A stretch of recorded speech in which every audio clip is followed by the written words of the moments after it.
If you make $300,000 per year, you might be wondering where to prioritize your savings, whether it's your 401k, Roth, a brokerage account, a high yield savings account, or just how much to keep in your good old checking account. That's why in this video, I'm here to make it easy for you.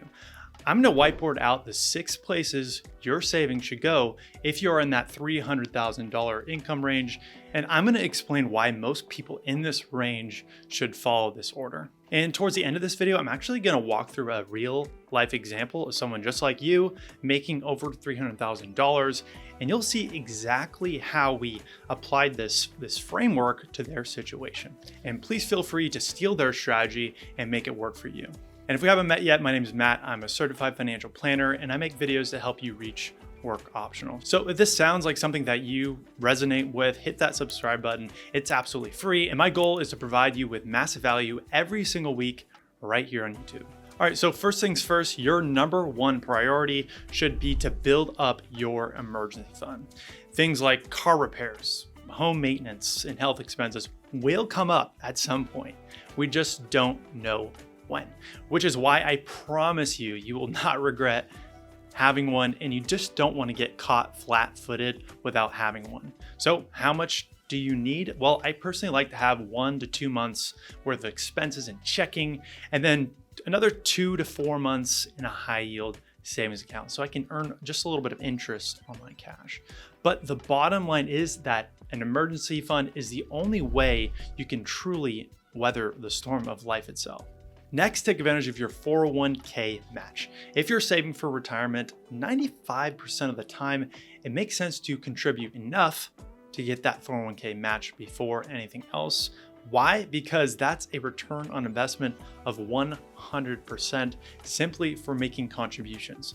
For example, if you make $300,000 and your employer offers a 4% match up to 4% of your income, that could be $12,000 of free money directly into your account each year. That is a risk-free 100% return that you just can't get anywhere else in the stock market. Next, we have the health savings account. Now you might be asking, I'm healthy, why do I care about contributing to this account? Well, here's why. An HSA has a triple tax benefit. Contributions lower your taxes today. You can invest those contributions and they can grow federal tax-free for your future, kind of like a Roth IRA.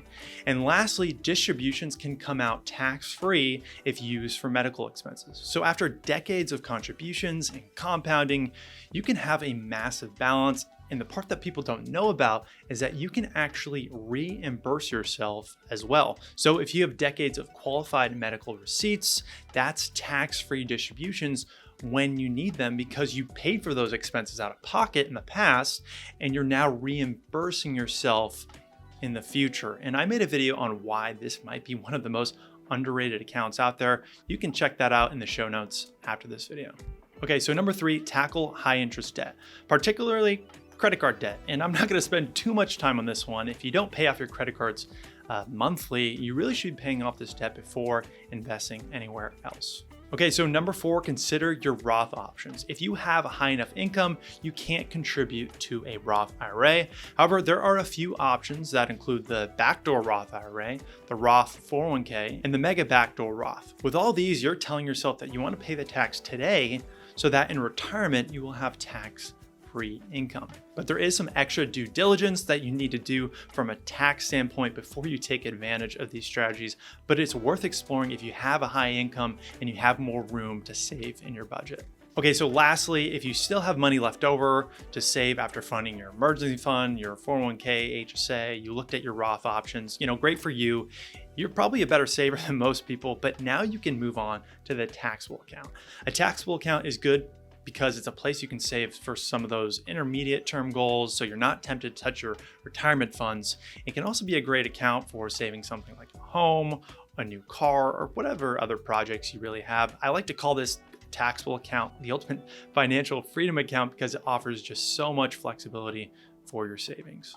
So I hope this framework makes sense and provides you with some guidance, but now let me show you how this works in practice. Meet Jack and Jill Johnson. These aren't their names for privacy, of course, but this is their cash flow and how it looks visually.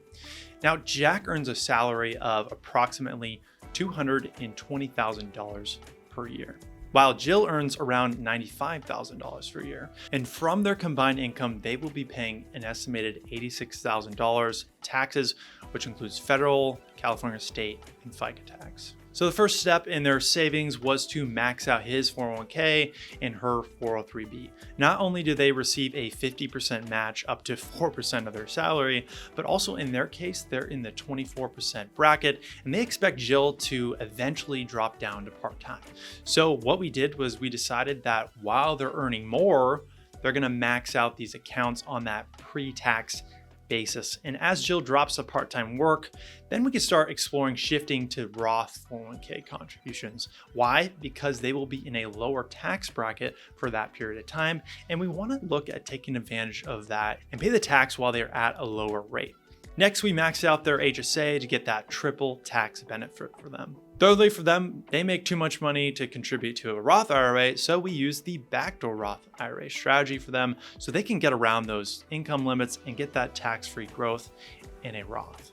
And the last piece of their savings is going to their brokerage account. This is really designed for them to purchase a home in the future. But the good news is that if they change their mind or they need money in the medium term, they can use that money without any sort of penalties.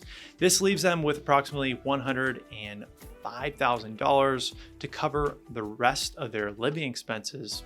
And we've essentially reverse engineered all the other expenses into this figure right here. Now that might seem like a lot to some people or a little, but the key thing that we've accomplished for them is that they are now saving about 22% of their income, which is very healthy. And we're also doing it at an optimal order so they get the right tax benefits and it aligns with their goals. And the best part is that they set all these savings and expenses on autopilot and they can now live their life. So they don't have to break out the calculator each month and worry about if they're spending too much on this or that, because they know they are automating good financial habits. Once again, this is Matt. I'm a certified financial planner and advisor at 1 Degree Advisors. I hope you found some value in this video. If you did, hit that subscribe button or share this video with someone else who you think might also find it valuable. And if you want to dive deeper into my philosophy on cash flow and the reverse budget, I made a video you can watch by clicking right here in the top corner, and I will catch you guys on the next one.